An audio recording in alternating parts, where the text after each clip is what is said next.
नमस्कार, मैं हूं आपके साथ मयंक। तो देखिए, पिछले 24 घंटे में अमेरिका को लगे हैं दो बड़े झटके। एक तो समंदर के बीच दो अमेरिकी जहाज आपस में टकरा गए और उसके बाद दोनों जहाज़ों को नुकसान हुआ। ये अपने आप में अमेरिका के लिए एक शर्मसार करने वाली खबर आई।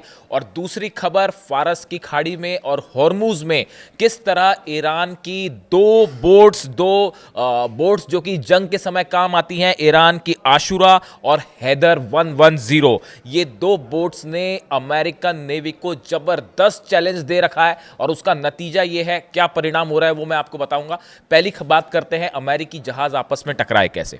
देखिए, ये मामला कैरेबियन सी का है, ईरान से काफ़ी दूर है, कैरेबियन सी का है, लेकिन इसका कनेक्शन भी ईरान से जुड़ रहा है। कैसे जुड़ रहा है वो मैं आपको बताऊंगा। पहले हम ये बताएं कि ये हादसा हुआ कैसे। देखिए, डिफेंस डिस्ट्रॉयर है यूएसएस ट्रेक्सटन।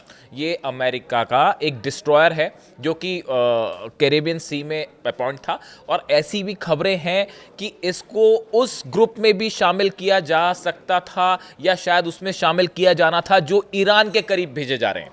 यानी ईरान, देखिए, एक तो अमेरिका ने ये अनाउंस कर रखा है, डोनाल्ड ट्रंप ने, कि एक और एयरक्राफ्ट कैरियर आएगा। और ऐसा जो अंदेशा है कि यूएसएस गेराल्ड आर फोर्ड जो है ये ज्वाइन करने वाला है अब्राहम लिंकन को। यानी एक सिर्फ अब्राहम लिंकन कुछ नहीं कर पाया, ईरान का कुछ नहीं बिगाड़ सकता, तो अब दूसरा भेजने की भी ज़रूरत पड़ गई है। ये अपने आप में बताने के लिए काफ़ी है कि ईरान की नेवी क्या टक्कर दे रही है। ठीक है, तो अब ये जो डिस्ट्रॉयर है यूएसएस ट्रेक्सटन, ये समंदर में चल रहा था कैरेबियन सी में। और इसी बीच जो सप्लाई एक जहाज है, इसका नाम था यूएसएनएस सप्लाई, उसका नाम ही है यूएसएनएस सप्लाई। समंदर के बीच इस डिस्ट्रॉयर पे तेल रिफ्यूलिंग का काम हो रहा था, तेल भरा जा रहा था। देखिए, समंदर में और आसमान में अमेरिकी जेट्स सब तरफ हैं और वो रिफ्यूलिंग के काम होते हैं। लंबी जब दूरी जानी होती है तो बीच में रिफ्यूलिंग कर रहा था। इसी दौरान कुछ बैलेंस बिगड़ा या जो भी मिसकम्युनिकेशन हुआ और दोनों जहाज़ आपस में टकरा गए। दोनों जहाज़ों को खासा नुकसान भी हुआ और कई लोग उसमें जो नौसैनिक सवार थे वो कई घायल भी हुए, जो अस्पताल में भर्ती हैं, उनका इलाज चल रहा है। अभी खबर जैसी ही ब्रेक हुई कई जगह की समंदर में जो है अमेरिका के दो जहाज़ टकरा गए हैं।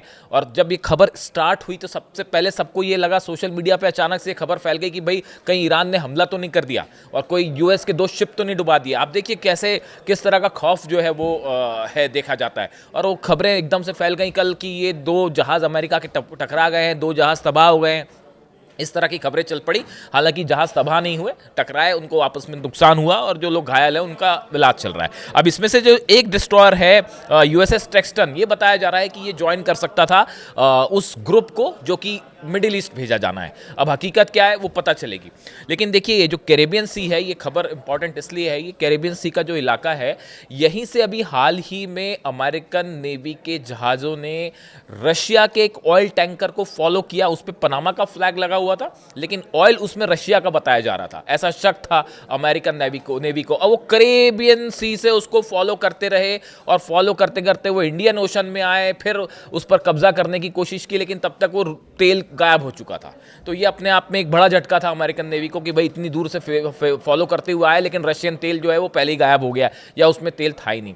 तो देखिए, कहने का मतलब ये है कि वेनेजुएला ऑपरेशन के दौरान भी अमेरिका ने कैरेबियन सी में अपने कई जहाज तैनात कर रखे थे और वो बड़ा आपाधापी मची हुई है, इसको फॉलो कर रहे हैं, उसको फॉलो कर रहे हैं। उस चक्कर में जो है अल्टीमेटली ये दो जहाज आपस में टकरा गए। ये बात हो गई कि अमेरिकी जो जहाज टकराए उसकी। अब देखिए, दूसरी बात करते हैं हम फारस की खाड़ी में और हॉर्मूज में। कैसे स्ट्रेट ऑफ हॉर्मूज में ईरान की दो बोट्स, खास तौर पर अगर हम बात करें ईरान की आशुरा और ईरान की हैदर 110, ये दो बोट्स ने किस तरह पूरी अमेरिकन नेवी को बड़ा चैलेंज दे रखा है। देखिए, ये पहले हम इसकी बात करें, फिर उस प्लान की बात करेंगे और शायद यही वजह है कि अब तक अमेरिका आखिर हमला क्यों नहीं कर पाया और क्यों दूसरा एयरक्राफ्ट कैरियर जो है वो भेजने की नौबत आ गई है।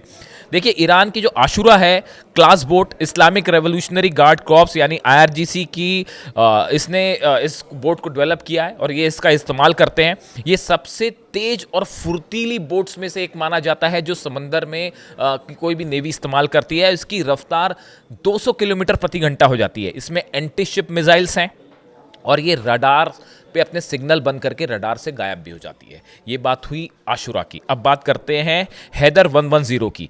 यह एक बेहद आधुनिक अति तेज मिसाइल बोट है जिसे आईआरजीसी ने तैयार किया है, और ये भी 200 किलोमीटर प्रति घंटा यानी कम से कम 110 नॉट्स की स्पीड से जो है वो समंदर में चल सकती है, और दुनिया की सबसे फास्ट लड़ाकू बोट्स में से एक मानी जाती है। और इन सब में जो है इस पे भी जो एंटी शिप मिसाइल्स तैनात हैं, और अब ये भी कहा जा रहा है कि ये जो एंटी शिप मिसाइल्स हैं ये कई सारी मिसाइल्स चाइना ने भी प्रोवाइड की है।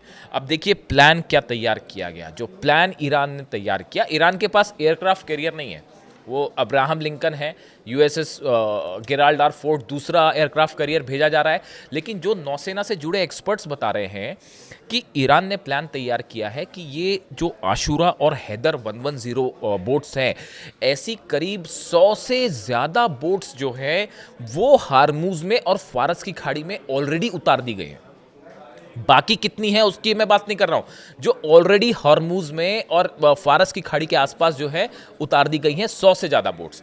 इन सब में एंटी शिप मिसाइल्स लगी हुई हैं।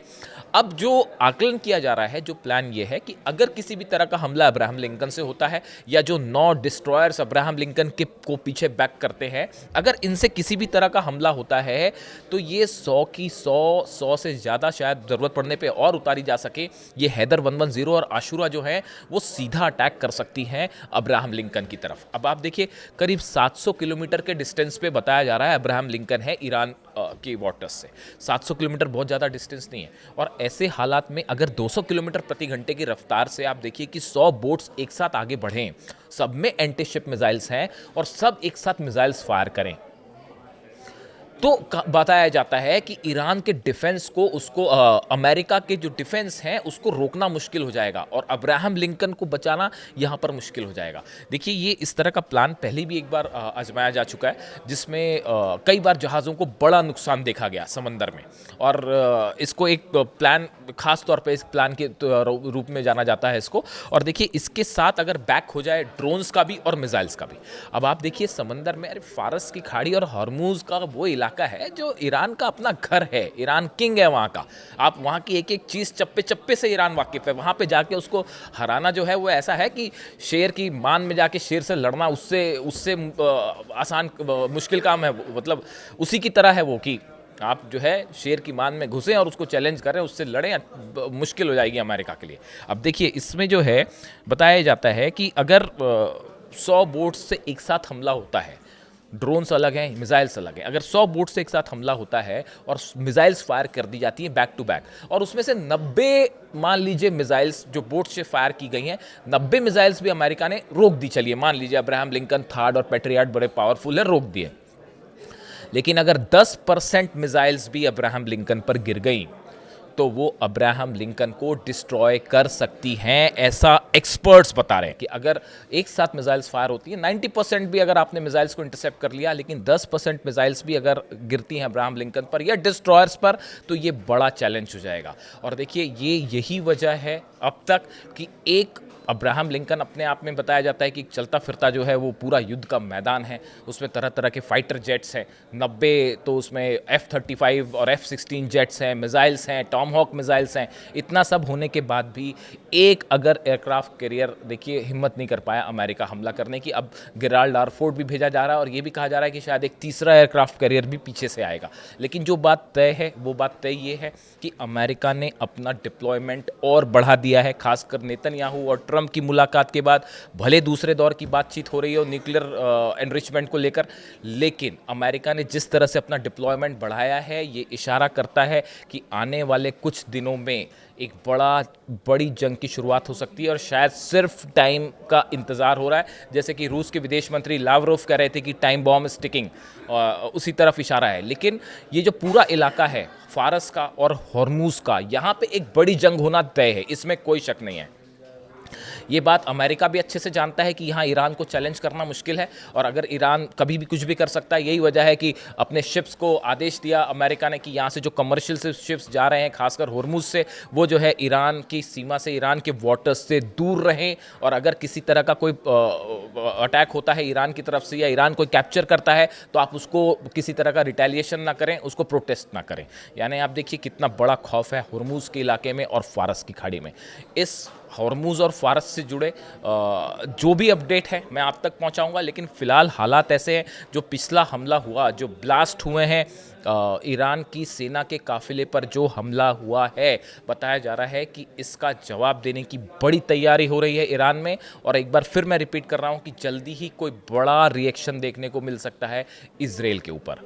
हालात पर नज़र है, इससे जुड़ा जो भी अपडेट होगा मैं आप तक पहुंचाऊंगा। कमेंट करके बताइए वीडियो कैसा लगा। Thank you so much.